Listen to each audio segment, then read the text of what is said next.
This is synchronicity. This is synchronicity. This is synchronicity. This is synchronicity. This is synchronicity.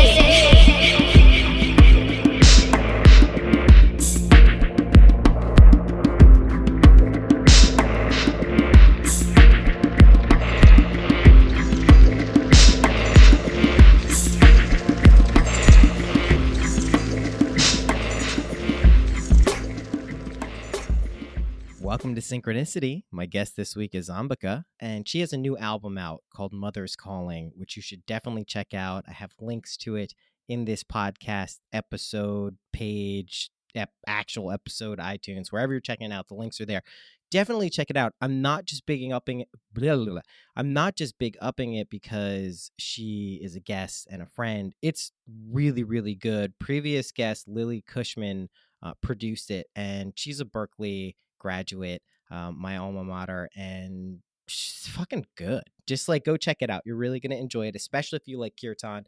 Even if you don't, I cop in this episode, like, I'm not a huge kirtan person, but good kirtan is awesome. So definitely check it out. I think you'll enjoy it. I get no kickbacks for that whatsoever. It's just good, and I think you'll like it. We talk about a lot of different things in this, and we also don't talk about a lot of different things. We could have spoken for a lot more. I found out, a lot about what she's been going through in this episode and kind of what led up to this album and just kind of her particular path spanning a couple of decades. Even more just kind of, seeing what's up in a bhakti community, in a spiritual community, what that means, some of the drama that goes on there. Coincidentally or synchronistically, whichever one you're inclined to believe, probably synchronistically if you're listening to this, I had another episode last week that was a solo episode, and I actually really like it. But I don't think it's suitable for public consumption.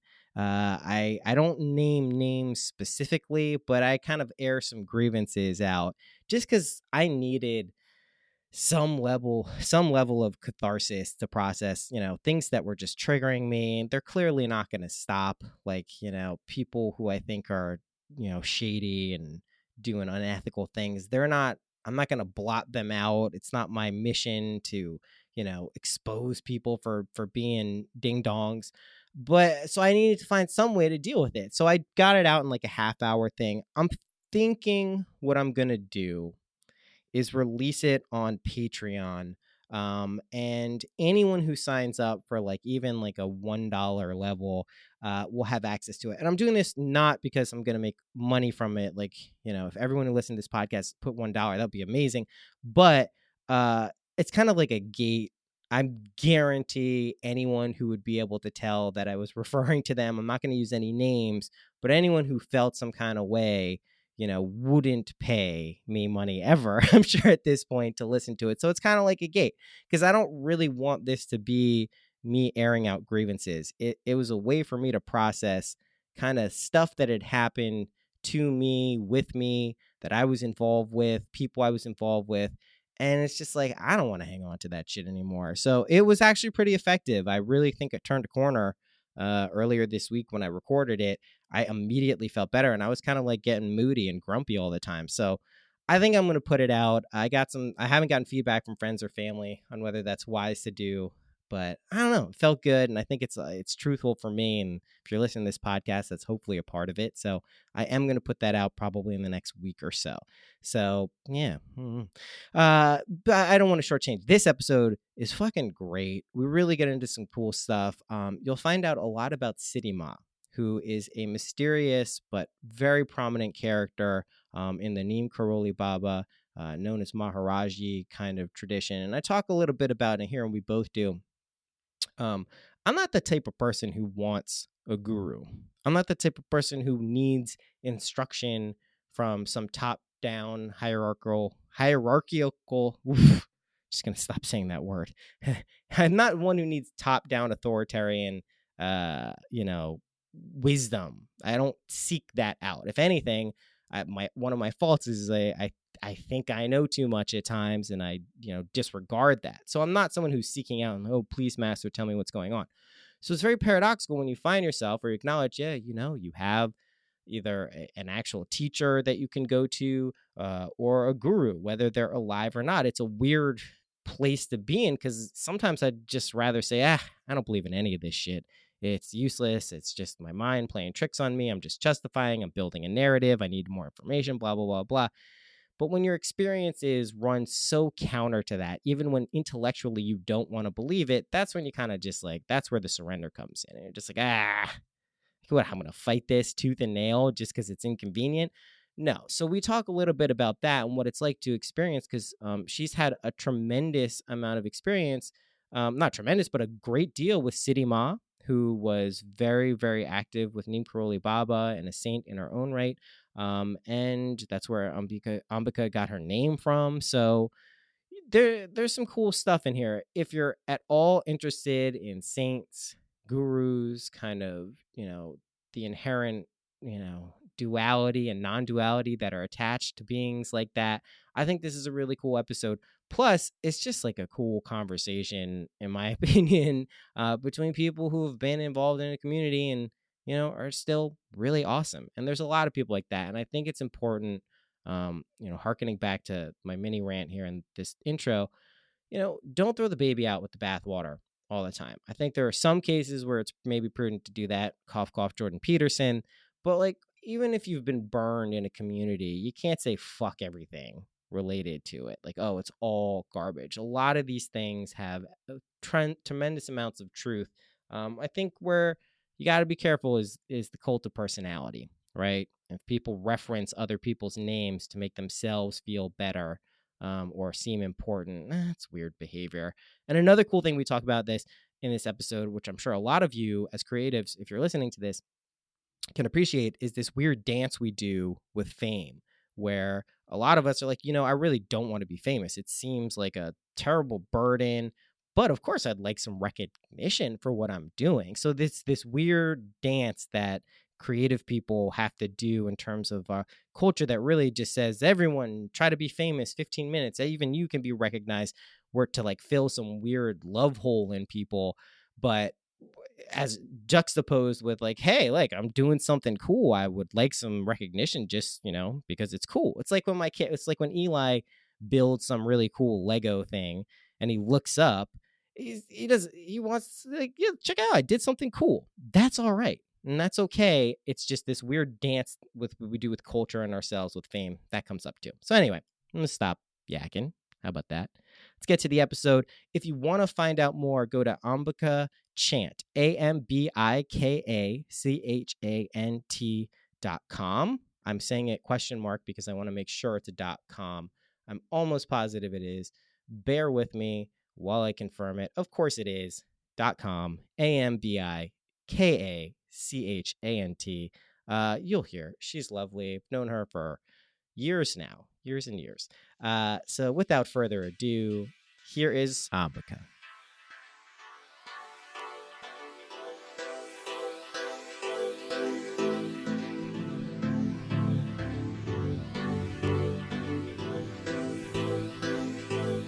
Hello. Hey, how you doing?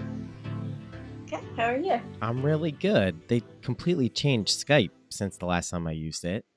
Yeah, it's really different. I haven't used it in a while either. It's like super. There's like a whole song that plays when you call someone now. It's like pretty weird. Yeah. How you doing?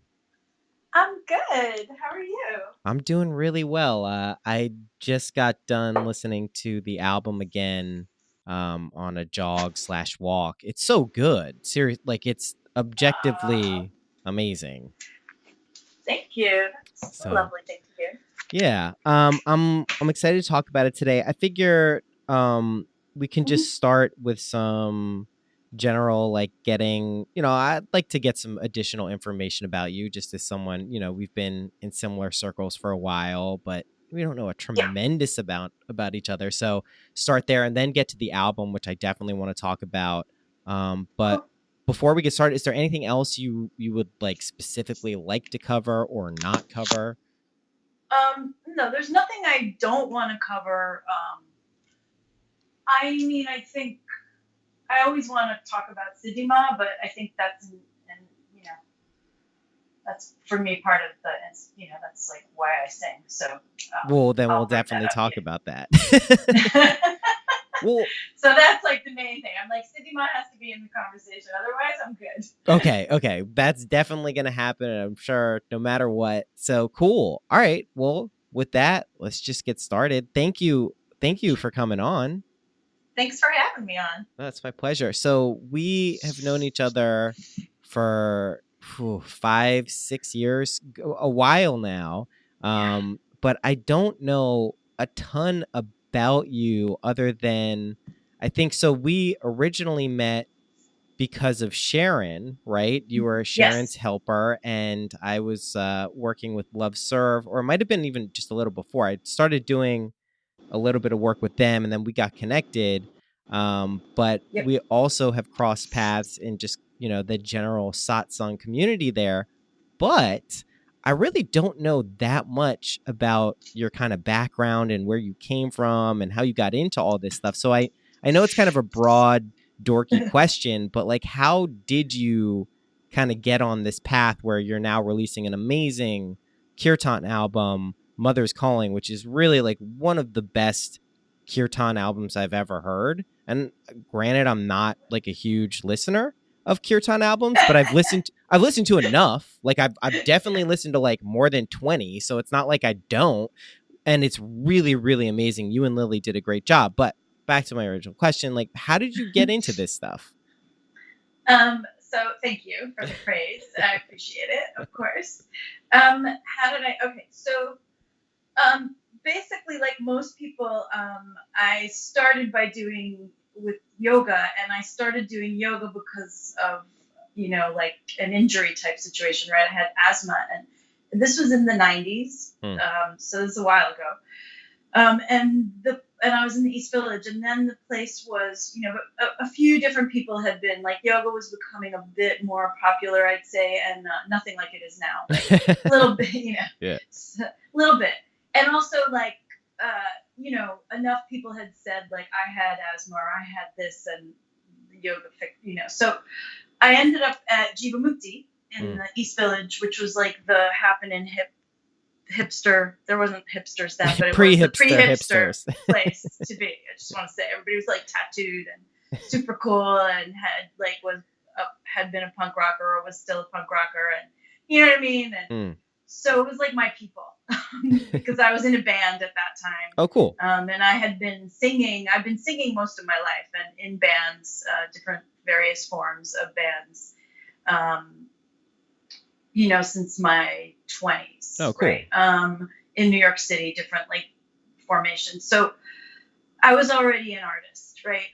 And there were a lot of artists there also at Jivamukti. So it was a kind of a nice fit. But then also they would start chanting, and they were chanting, they were really teaching the mystical part of yoga, which I hadn't seen before. Before that, it was really sort of only like a stretching exercise. Right. Like stretch, relax. So they were incorporating the chants, which I really resonated with. And then also at that same time, Krishnas had just started singing, leading kirtan at Jivamukti on Monday nights. It was free. It was every Monday night. And in the beginning, there were like 10 people.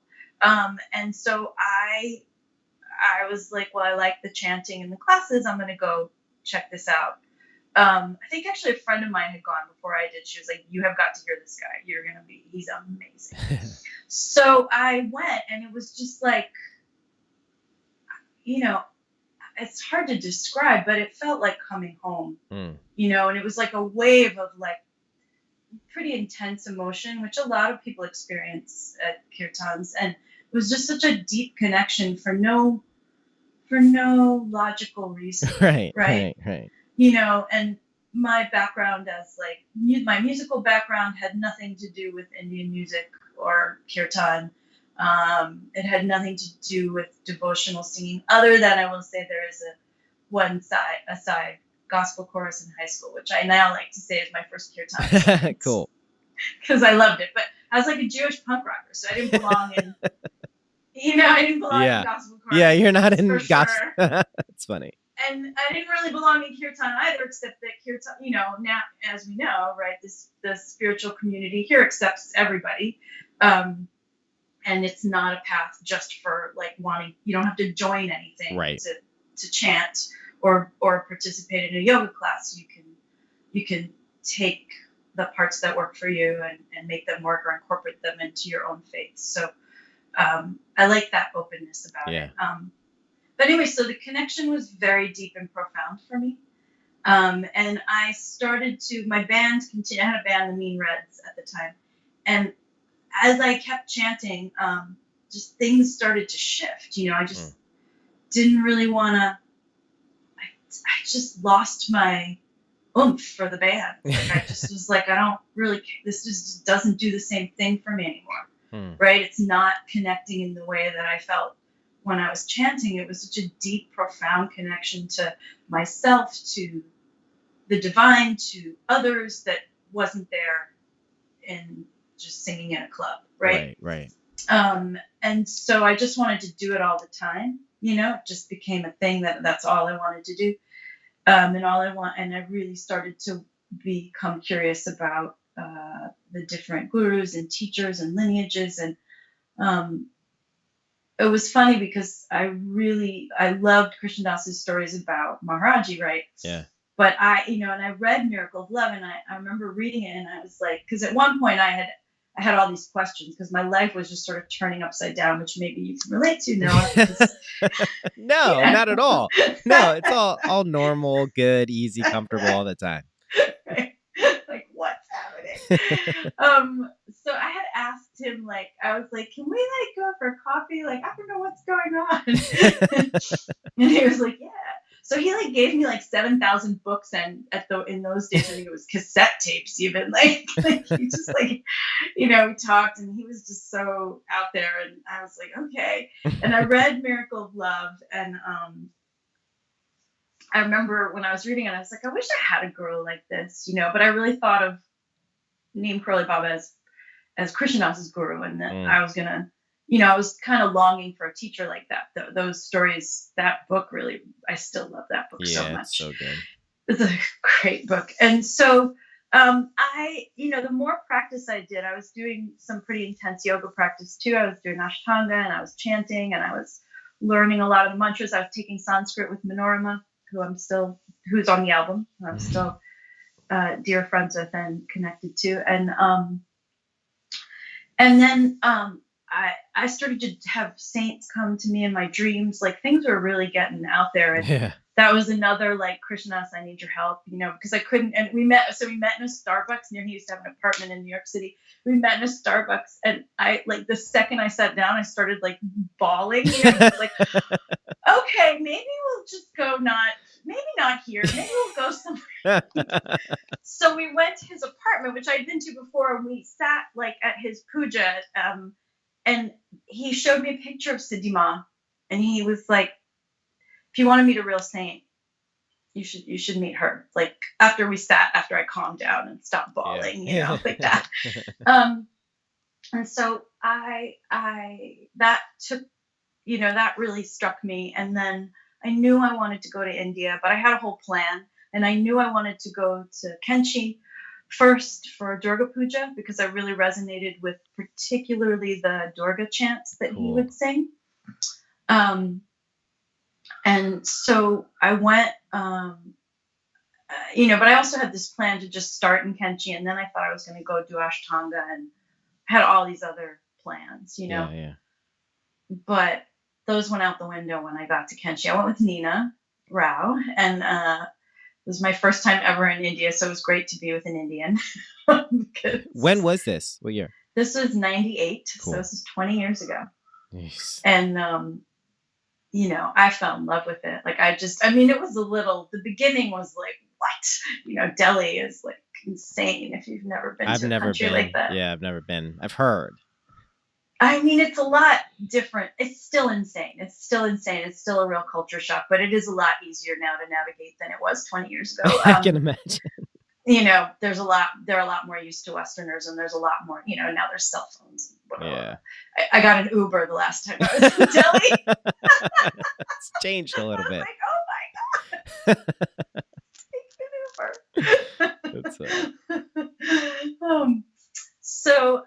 So when I got to Kenshi, that was sort of when everything just, already I had been on this path. I left everything. I had been working at Jivamukti. I'd left the job I had to work at Jivamukti. I'd been working there. I left there to go to India for 6 months. And so when I ended up, when I first arrived in Kenshi and met Siddhima that first day, and she was with Jivantima then, that was just like, that's it. I'm home. That was really, like, if I thought chanting was home, Kenshi was like another level of home, So I just didn't want to ever leave her. I didn't want to ever come back, And so I spent 6 months just trying to be with her, and there was a lot of great, leelas about, like where she was like, I couldn't find her, and I didn't know people then. Like now I know people, but then I didn't know people. And so like nobody would tell me where she was, even though one could have found her if they knew the right people, but I didn't know anybody then really. So I spent a long time, like, just like trying to find her, waiting for her, and like, was she elusive? And then chanting. Was she elusive in a similar way that Neem Karoli Baba was? She was that. Gotcha. Not as much as he, but certainly in the same vein. So, right. Like, she definitely would disappear at times where you just couldn't find her. It definitely was like a secret. It was like a bit of a secret sort of underground railroad situation to find her. Right. So you had to like know the right people. And I actually ended up, I had been waiting for her a long time. I'd been with her in Kenshi, and then we got Jao, the famous Jao that Maharaji does. She does it too, right? So you get Jao, and you're like, leave the ashram, go. And you're like, what should I do? And she's like, I don't know. Bye-bye. That's funny. Like something elusive. She would always say something like, you started to learn later. I learned all the lingo. Like if she would say, you would wait to hear her say, I'll see you again. Maharaji will bring you back. Like that was the thing. She had to say that. So you were like always trying to get that from her. But then again, that first time I didn't know. I don't remember what she said. I don't remember if she said anything of the kind. I just like was like, okay. and then I'm like hanging out in Nainital with all these people from Taos, all these devotees, and they were like, Sadhu Ma was this great devotee that I met in the early days. And she was like what's known as a badmash. You've heard that term by now, right? No. Badmash? No. So it's like an endearing term for somebody who doesn't follow the rules and is a bit of a rebel and a bit naughty. Gotcha. And I want to just say that's pretty much all of Maharaji's satsang. Does seem like that in many ways. Right? That's sort of like who we are. We're like, so the bad ones, the ones who can't follow a rule, or some place like some gurus and some ashrams are so super organized and like yep like you do this, you do that, and like this is like who knows, this is not my people. Right. Apparently not mine either. So I was hanging out, and I just like I didn't know she was still in Kenshi and you could go see her. Like I had no idea. Like I was like, she told me to leave, I went, and nobody like told me that you could go back. Like again, later I knew all the tricks. I learned every trick I could to be near her, which was part of the fun too. It was like learning the tricks and feeling like you got it somehow. But I actually went to Rishikesh and we waited for her, and it was like a much longer time than usual that she came there, and then she also stayed much less time than she usually did. So like I had her there for like a minute, and then she was gone, and nobody would tell me where she was. And I was like, I had all this time left in India, and I started to get, I became really despondent. And then finally I actually went to the ashram and I had a tantrum. I had a tantrum, and like the manager was like, okay, come have chai. We'll work this out. Like, calm down. That's so funny. But then he gave me the secret info that I've been waiting for. He was like, okay, this is the man who knows where she's going to be next. He hosts her when she goes down south. Here is all his numbers. You're going to meet him. You're going to like, so, and then I said, like, he did, like, I got in. Like I had to have a Right. tantrum. Right. And then I did. Like I got in and I like he gave me all his, he was really sweet and open and like like the whole like I'll tell you when if she's there and here's my son's number, here's my number, here's my grandfather's number, like everything. That's nice. And I called all the numbers too. Well, you got to get through. You got to find out. Yeah, and I got there. Like she was in the South, and I actually ended up spending a lot of time. I was the only Westerner there, and I was in the South with her for like a month, and it was amazing and hard, like also, which I didn't expect because all I was doing was chanting. She gave me a schedule. That's where she gave me my name. She gave me the name Ambika, and when she gave it to me, she said, this is not a name for wasting time and going here and doing this and that. This is a name for singing to God. And so that's, that was pretty big. Yeah. Maybe just a little bit. Right. Yeah. So, and then she gave me a schedule, like for like my seva. So from the beginning, even when Nina and I had first arrived in Kenchi, she gave us the seva, the service. Our service was to sit with the kirtan walas and chant as much as possible, which was like all we wanted to do. And she was like, that's your service. Do it as much as you can.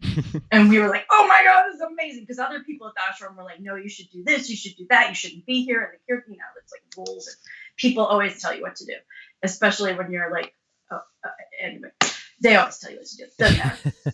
And so, so she, and then in Rishikesh again, she would ask me to sing the Hanuman Chalisa, which I had, like, I'd been, the manager there had asked me to sing as well. And I just learned it while singing it. I didn't know it. So I learned it by just muddling it up a lot. And then people would help me, they would sit down and they'd be like, nope. It's like, oh, okay. And I'm leading it, it was like really funny. So, and then in the South, I had an official schedule, like a singing, like a schedule, like you're this time, you're singing to Maharaji, you're at this mandir, and then, it's like, it was amazing. Wow. But it was also hard because like, I wasn't doing anything else. I wasn't hanging out, when you do that much practice, your mind rebels, like, whoa. Yeah. It was like a little bit of a hell room for a while. Yeah. And, and I was like, what's wrong with me? Yeah, I thought I'd love this. Now I'm doing it all the time. And now what the fuck? I totally get it. Right. And she actually sent me away. She sent me on a yatra. She made me do this tour of the South of India. And I even and I didn't want to leave her. So I was trying everything I could not to go. Yeah. And even though I was having a hard time, it didn't matter. Right. And I was also sick, which I didn't realize either.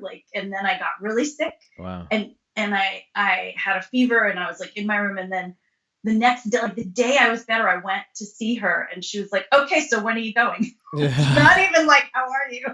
Like, good, you're better. When are you going? And I think she knew I couldn't. In fact, I know she knew I couldn't take it. Right. Like I needed a break. Right. So, and the yatra was like amazing, but, and she told me to stay, she was like, you have to sing while you're on, but don't sing. Like there were a lot of like instructions. Don't sing on the train. Don't sing unless you're in an ashram or a temple. Like it was very, like it has to be a practice. So she really I was really lucky. That's so interesting that you basically kind of got plugged in from, this is why I love New York too. Like you can get those little kind of focal points of energy that can expand into such a crazy kind of journey, right? Like you went because you got into, and this is why I think yoga naturally kind of proliferated in the West is for every person who's just doing it to, put on yoga pants and do some asanas and stretch, like you said. There are so many other people who do get into the more mystical sides of it. And then obviously if you go and you do any type of reading or research on what yoga is and what its actual function is, it's not a surprise, but it's just cool how for people, I always think about people who don't have these maybe profound in-body tangible experiences of going and meeting someone like Siddhi Ma or Maharaji, that it really just takes any degree of openness to being receptive to any of that stuff to expand it into something, equally as profound as that. So I just love that was kind of such a seemingly simple thing that you did, got into yoga, maybe granted a little bit before the rest of the people. I was actually doing yoga back then. My mom used to take me to this woman's Of course he apartment. did. Yeah. She took me to yoga like I was like 13, 14, 15. It was me, all women, and this woman, Ricky was her Yep. name. She was an amazing teacher. And it was just like I realized it was something else. Like it wasn't just going and doing exercise at some place. And it's cool to see how this stuff is developed and how it led to like such a really cool. I know a lot of people lament that they didn't get to meet Maharaji, right? I Yep. count myself fortunate. I was actually never one of those people who really got concerned with that. But it's cool that you got to meet City Ma. Like I Yeah. also really want to hear more about City Ma too, which I know you're happy to tell me about because I didn't get a huge. I had obviously knew who she was. She was mentioned frequently, but I didn't get a ton of stories about her from anyone. So maybe you could give kind of a background on who she was related to Neem Karoli Baba and kind of how this all fits together, in a cosmological sense. Right. Yes, you're right. I'm happy to talk. I could talk about her for all day, every day. So Well, I'm happy to listen. So awesome. It's like telling Maharaji's story. Yeah. Tell Siddhima's story. It's the same thing, and you get the same benefits. And it's just as like sort of it's a huge treat. Like I always feel like it's a treat when I get to talk about Siddhima with people. It feels like an I love extra it. helping of dessert. She was a devotee. So there's a lot of great stories about her actually, and more have come out since she left her body. Because one of the things before I start with her story is that one of the reasons you didn't hear a lot about her is because she discouraged it. So Right. she wouldn't allow any pictures of herself to be put up until much later. And she wouldn't allow, like, everything for her was Maharaji. Like, her complete and total focus was on Maharaji.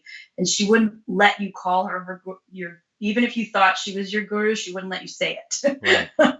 And she kept herself very hidden and quiet. And part of that is, it's because it was her, her nature to just always be focused on Maharaji Right. and love for Maharaji, like kind of like Hanuman and Ram, right? Like Right. everything is right. But we sing to Hanuman. So she started out. There are some fun stories about her and Ananda Mayima when she was a girl, because her mother maybe used to take her to see, and they were like devotees of Ananda Mayima. You know who she is, right? Yes, of course. Right. Yeah. So and there's a couple stories of like when she was a girl, there's a story of Ananda Mayima saying like Ma was like 7 or something and she was dancing, and Ananda Mayima looked over and she was like totally blissed out. Siddhima, and Ananda Mayima like said to her mother, to Siddhima's mother, that's the mother of the universe. Wow. Like, behold. And she actually came. So when Siddhima then married, she married this man who was much older than her. She was, and he was. That's in The Near and the Deer. Yes, another good is book. where a great. Oh my God, Dada's books are like gems. Yeah. So he was also a great devotee of Maharaji, but it was because of Siddhima that I got it, but I don't remember why, but in my mind I got it backwards with KK when I saw him this last.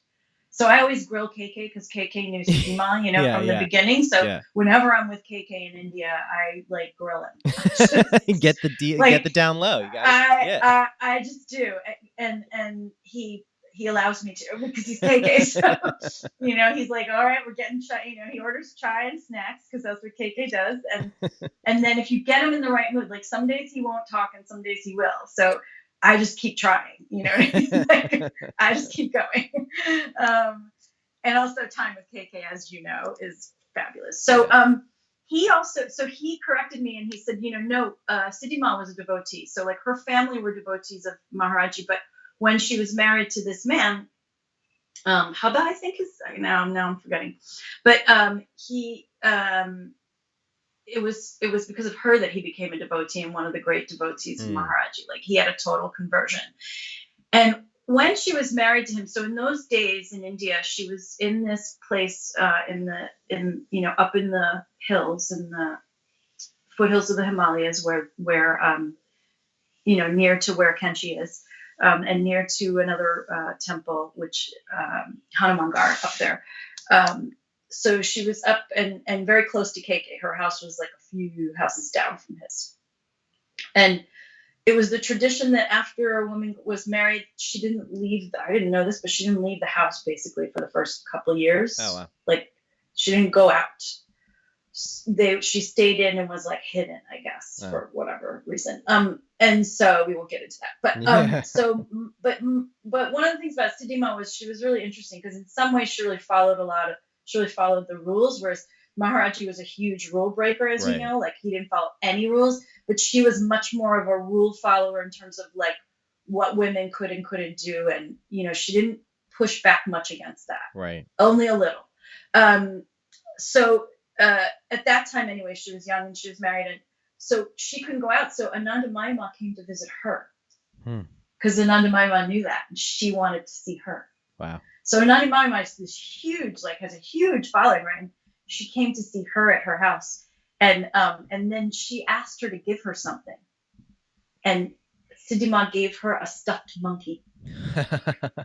And that monkey, Ananda Mayama traveled with it everywhere she went until she died. Oh, wow. Until she left her body. So that's a good, secret story. Wow, that's super cool. I know. That's I found out, it has mixed connotations for me now, but I didn't know that Barack Obama carries around a miniature Hanuman. It's one of three things that he carries around. Yes. There's all these weird little monkey stories spread out through the world. More stories, please. More. So the other thing about that story is that, and then I'll tell a personal story, but the other thing about that story is that I didn't know that KK just told me is that they leaned out the window and all these devotees came and they were throwing, Ananda Mayama was throwing fruit and prasad out the window to people from Siddhima's place. That was a piece that I hadn't learned, which is why I asked KK to tell me the same stories over and over and over, because usually another detail will come through that I didn't get before. Yeah. So that's the other reason why. I mean, I do it because I have a really Your bad persistence pays off. Yeah, it does. It does. So this time that was a detail that he had never said before. And I was like, what? What? You didn't tell me? He's like, oh, yes. Of course. Of course that's what happened. To have been there. Anyway. So a personal story is that, so remember I was saying about when I was in the South with her that it was really hard, right? And I was sick and I didn't know it. And then, and there were subtle things because I was drinking the water. I had gotten Cavalier and I had been in India for months and I was like, it's well water. I can drink it. I'll be fine. Right. And I remember, and I wasn't. I was getting sick from the water. That's what happened. Because the minute I left, I felt better. Right. So it was the water. And I remember Ma, and this is the way she worked. She wouldn't say things. Sometimes she would say things very directly and outright, like, do this, don't do this. But sometimes she wouldn't. It would be subtle and you had to catch it. So she just actually one day looked at me and said, oh, you're drinking bottled water? She would only speak Hindi, right? And there was a translator, but I knew enough Hindi to know basic stuff. So she was like, oh, you're drinking bottled water? And I was like, no, I'm not drinking bottled water. But I remembered it because she pointed it out. What are you doing? Why are you drinking water that's making you sick? Right. So that was interesting. I remember that later I was like, oh, she did mention it. I just didn't catch it. And then, but then later, more direct. So I left the South. She said, she jowed me finally and said, but I will meet you. She was very directly saying, I will meet you in Vrindavan. Go to Vrindavan. I will be there. It was like a promise. So I was like, okay, I'll take it. I will leave because she kind of I think she knew I wouldn't leave any other way. She had to give me a definite, something. Because at that point I had glommed on so much. She was like, all right. So she did. So in Vrindavan, so I was trying to renew my passport in Delhi and I failed.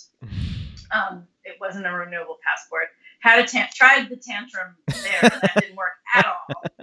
They were like, "I'm sorry, madam." So, I really can't help you. So sometimes tantrums work, sometimes they don't. Sometimes I know it. It's worth a try.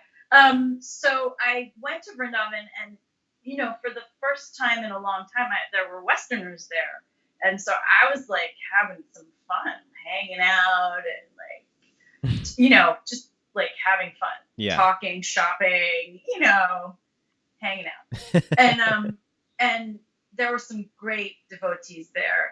I met Kabir Das, who's one of the people who was with Maharaji, and he was so fabulous. And he was living there. And he and his wife at the time would live in the ashram 6 months of the year. Oh wow! Yeah, it was so great. And there were a lot of other devotees there. And so we were just having fun. And I wasn't. I wasn't doing my usual like Shalisa's morning and night or something. I was doing my prayers or whatever, but I wasn't doing what I had been doing in the South. And part of it was because I needed to let loose a little, I think. And part of it was because I felt a little self-conscious. Like I didn't want to be like, well, I'm now the kirtan person. Sure. Who's going to sing at your, like I was waiting to be asked, basically. I didn't think I could just sit down and start leading kirtan at Maharaji's Tucket. So Ma came, and I remember she wasn't really looking at me, and I would go and pranam and I would follow her around and she wasn't really, and I was like, something's up. She's not, like, what's going on? And then she called me with Kabir Das spoke, he speaks Hindi. So she called me and she called him in to translate like the next day into this like garden area. And she gave me the best scolding I've ever had in my life. And she through Kabir Das, she was like, are you singing? Have you been singing to Maharaji? And I was like, no. I mean, I tried to sort of start to like explain or whatever. And she was like, no, you think Maharaji doesn't need to be sung to here? He needs to be sung to here, the same as in the South, in Veerapuram. He needs to be sung to. And she was like, and then she's like, that's your seva. And she said, and then she was like, Mamta. So Mamta was this Indian woman who was like the same age as me, basically, who'd been in the South. And she said to me, Mamta gets up at 4 a.m. and washes pots every day. What are you doing? Right? And I'm like, I just went to the bazaar. I couldn't even, I had nothing. Right. And so she was like, you need to get back on your schedule. You need to sing with Maharaji every day, twice a day. And like, this is your back, and that was it. Like, it was just like, you're back on. And it was really fabulous because I needed that, right? I needed someone to tell me what to do. And it was great to be scolded. And then by her, in that way, in that really loving way, and I remember it was hard for Kabir Das to keep a straight face at a certain point. He's just getting yelled at. That's so funny.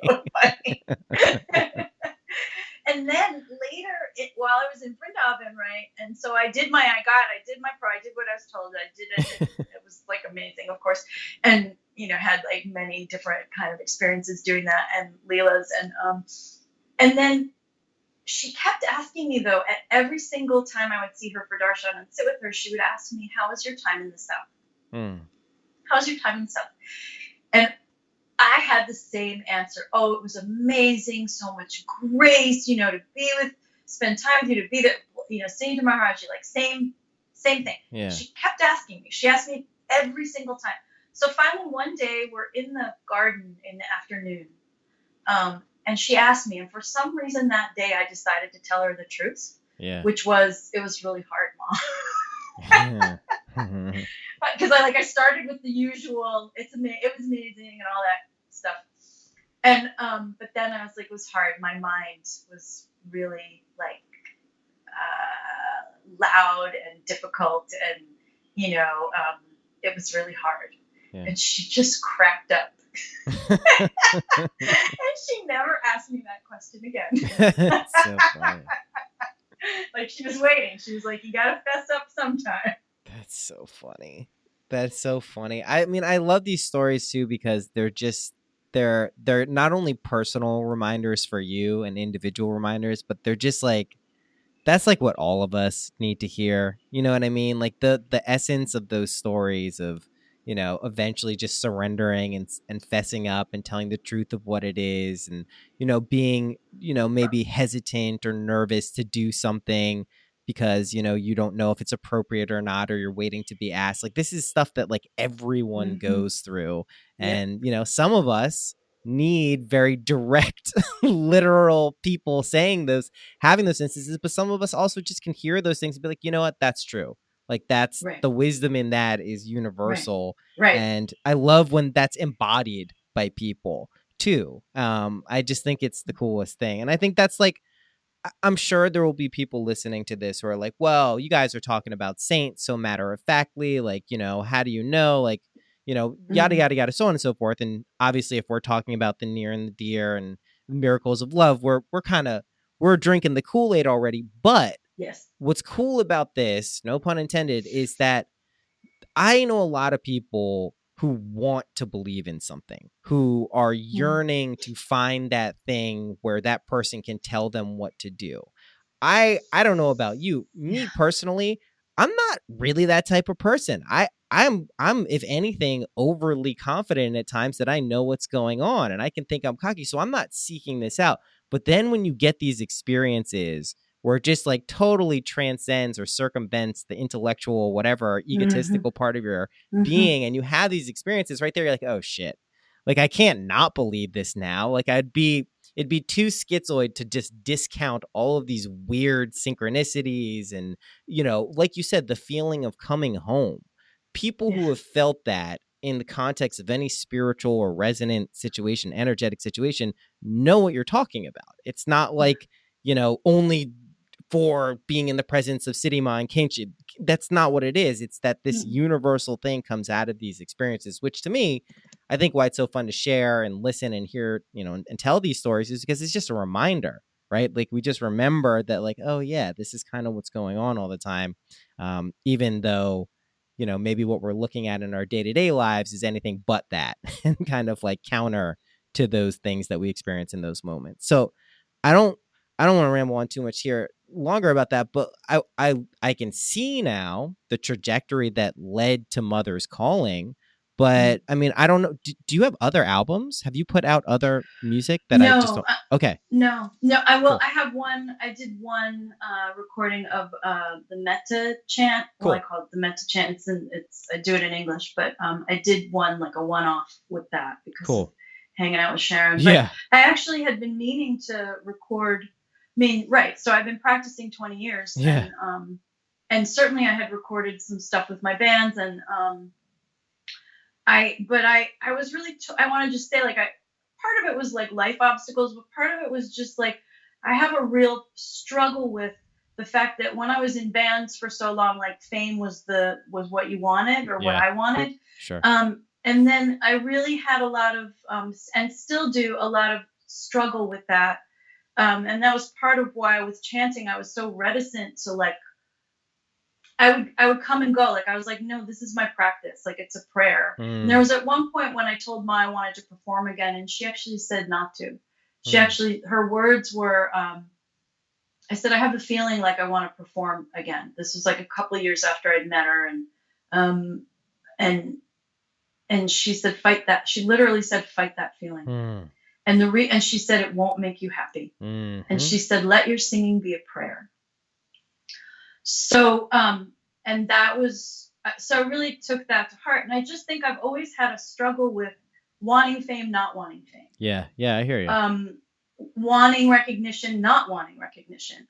So I've had a lot of that. So it took me like a long time to sort of really be able to step out and go, I do really want to share this. Mm. And I feel, even though I still struggle with the fame recognition part of it, I think it's important for me to share this for my own sake.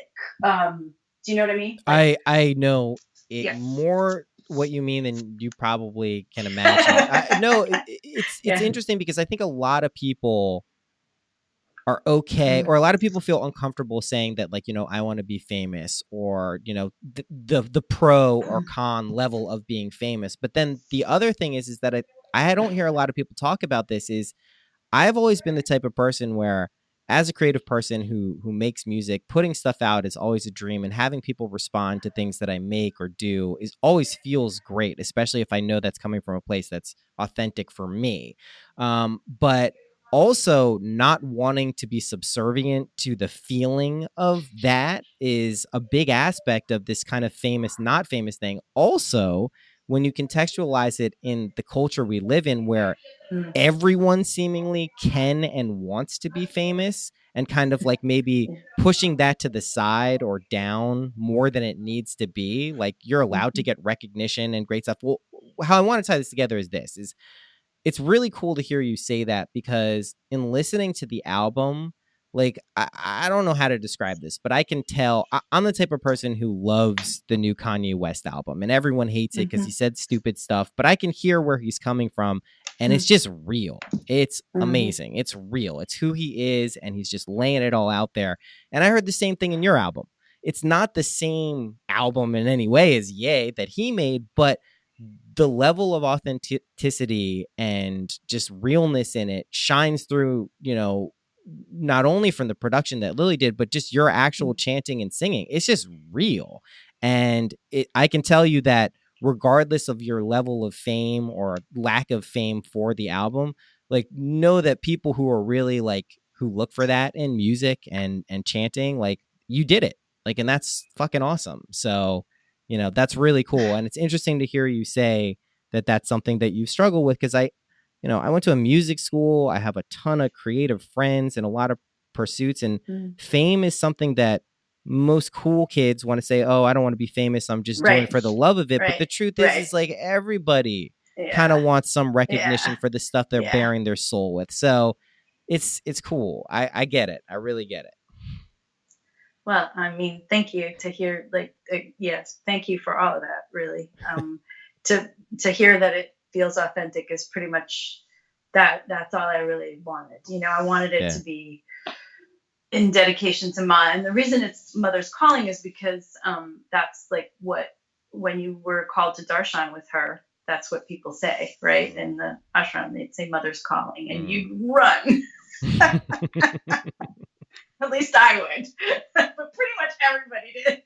Yeah, I really like the City Mai. I didn't know her, but I just, it's not just because it's a meme and palpable and intuitively felt by people, but the rise of the divine feminine, not in a trite, silly way, is really, really, really important. And I think the more stories, that's why I said, of course I know Anandamayi Ma, because she's one of the few people that people actually got exposed to by no small means, because of the autobiography of a yogi, Paramahansa Yogananda, tipped people off. But I also I have a special place in my heart for Ramakrishna, because he was a Durga. Wasn't that his main? Yeah. I mean, that's cool. Oh, Ma. Yep. Yeah. And it's important. It's really important to kind of like recognize that, not whitewash it. And also, not just esoterically kind of symbolize what that means, rise of feminine, but like actually supporting women in real life is also very important too, because it can get happening in many different spiritual sects. We can get a little too congratulatory about the divine feminine principles, and then just forget that like women are actually important too. Let's not forget that. Right. So well, I'd like to, we got a little bit more time here. I'd like to hear, like, what was the actual process of recording the album like? Because it's unique in the sense that it feels, no problem. No, it's, you can just, somebody at the door, but I don't know who it is. So it's okay. Ignore it. It's all right. That's probably like a package or something. Yeah. What was the actual recording process like for doing this with Lily? And just kind of, there's a lot of like, it sounds like field recording stuff too. It's really cool. So thank you. And Lily is amazing, as you know. She's been on your podcast, right? Yes. Gonna have her back on soon. So, yeah, she's so she and I were friends, and I when I really was like, okay, I'm ready to make an album. I'm ready. I'm really ready. I mean, I want to just say, like, I started like 11 years ago trying to make an album with John McDowell. And then but I was pregnant with my son, and I was deluded that after I gave birth, even though it's my second child and I should have known, there is this thing where you just forget Yeah, you everything. forget. You're It's like, hormones it's or gonna something. be fine. I'm gonna be able to do everything. So no. So I had so I started a recording that I never finished. And then just life circumstances, I became friends with Lily. I was thinking I might do it with David Us, which I did do that one, the metta chant that I have. I did that with him. But then just that he was busy and like schedules, and I don't know. And I becoming close with Lily, and I had heard her CD, like her solo, which you've listened to that, yeah? I don't think I have. Oh my God, you have to ask her for it because Yeah. it's amazing. I'm sure it is. I mean, I loved it, and I played it a lot. Like when she first gave it to me years ago, I played it tons because I just loved it so much. Oh, I'm gonna have to get Totally this. secular. It's great. She doesn't now think it's great. I just want you to know she's like, oh my God, I can't listen to that, but I think it's great. I know how So that I goes. really- Art's the hardest thing is music. Right. You made it when you're a different person. I totally get it. Right, exactly. So but I think it's great. So at that point, I was like, I'm just gonna ask Lily. Like I just was like, I think I'm gonna ask her if she wants to produce it, and then she said yes. That's awesome. Much to my happy surprise. And so then it was like a whole, like, we went through major life obstacles and changes. So many things happened. It took us like 5 years from the time I asked her. She said yes to like actually making it happen, partly because of money. We were doing it low budget and running up to Kevin O'Reilly's studio up in Nyack, and just trying to schedule everything and have our lives and work and all that stuff. So we couldn't do it like people who are like Christian Us just goes in the studio for 2 weeks or 3 weeks or whatever. Right. So that was part of it, but also like both our marriages ended during this process, which was really interesting and challenging. And we were both like, we became incredibly close because of that, because we really like were there for each other when we were, on our, like on the floor. So that was a really interesting personal part of the process. And this kind of bonding that happened. And then, Lily and I did talk though early on about wanting to use samples, like from India. And so we had some that other people had recorded, but as it happened, because the recording went so late, when we were like just finishing, right? We were going to start mixing and we were just doing the last bits. I had booked a trip to India. She was like, well, you can do a lot of recording there. And so most of them came from that last trip, which was the last time I saw Siddhiman. Oh, wow. That's cool. So, and that's why like that piece at the end, the Devi prayer closing is like, that was just amazing that I got those women to sing. Was thanks to Prema, who like asked them, and because I was really hoping, and there weren't a lot, like they weren't around as much as they were in the old days. Like it used to be, you come to Kenchi and all the mas were there and they were singing every day, and I could sing with them whenever. But this was not like that. Nobody was there. It was it was like that particular day they'd all come. So that was amazing. So then I just would like walk around, and like some of them I just sat there and I like snuck that. I had that recorder in my bag, and I asked, like I just like they knew it wasn't secret. Like, can we do this? But everything else was kind of secret. Like I just walk around with it in my bag. Sure. Well, I mean, it's really, really quite an album, and I'm not just big up in you here and trying to inflate your ego. It's legit, and I say that for people listening too. And I'll obviously have links. So we're at the end here. Thank you for coming on. Thank you for doing a little bit earlier. You've just been amazingly pleasant for this entire experience. I end with 3 questions and then one larger question. What's your favorite color? Purple. What's your favorite number? I'm gonna say 9. That was the first one that popped into my head, but I have a few. What are the other ones? 9. What are the other ones? Well, 3. Actually, other ones. 3. 3 cool. was close. 3 is a great one too. What is your favorite animal? Oh, that's harder. I don't feel like I have a favorite animal, like one favorite. You can name a few. I mean, elephants are up there. You got to go with a monkey because, I mean, You're they're locked. Yeah, amazing. you're locked into elephant and monkey now forever. All right. Okay. I'll take it. Until I'll the take next it. time, and you can change it. I've had people on the same time and their answers change. You'd be surprised. So last question. What's a practical tip that you could share with people who are listening? A practical tip that's helped you in your life? Do you mean like anything or in terms of Anything. chanting? Anything. Literally. I mean, actually, for me, the thing is, I'll talk about practice. For me, the thing is, I do it every day, and I do it when I wake up. Like I have and for me, doing spiritual practice of any kind or any kind of practice that you want to like cultivate in the morning. I know it's personal to each person, but I've found that to be the ability for me to be consistent with it has like The that's what regularity. works. Yeah. It's the regularity. It's the same time, same ritual. Like I have a real ritual, and I just think rituals. I think rituals are incredibly important, and that we're like kind of starved for them in the West. Yeah.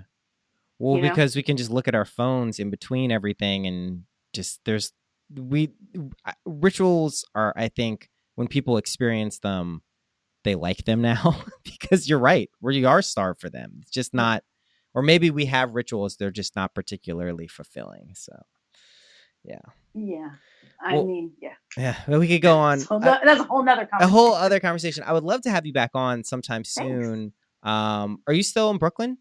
I'm still in Brooklyn, and I'd love to because I feel like I didn't finish. Like I meant to say much more about Siddhima and like who she is in relation to Maharaji, and I completely somehow left that out. So. Well, I've found that these narratives always kind of fit the way they're supposed to, and then next time we can talk about that too, because I'm sure a lot of people have questions about these two very interesting beings, to say the least.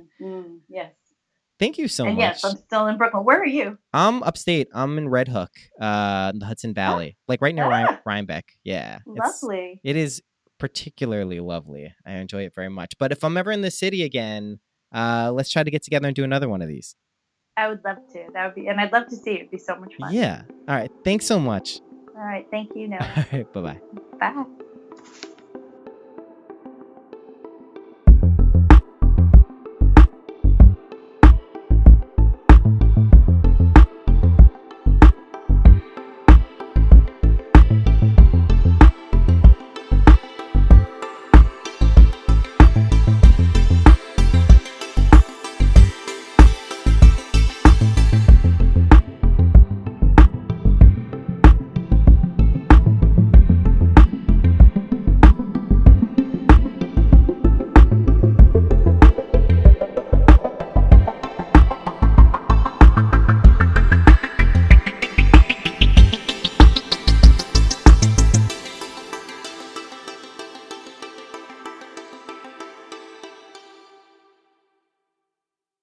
Thanks for listening to that episode. For those listening past the music, good news. I have been working on music every single day, sometimes when it's not even fun.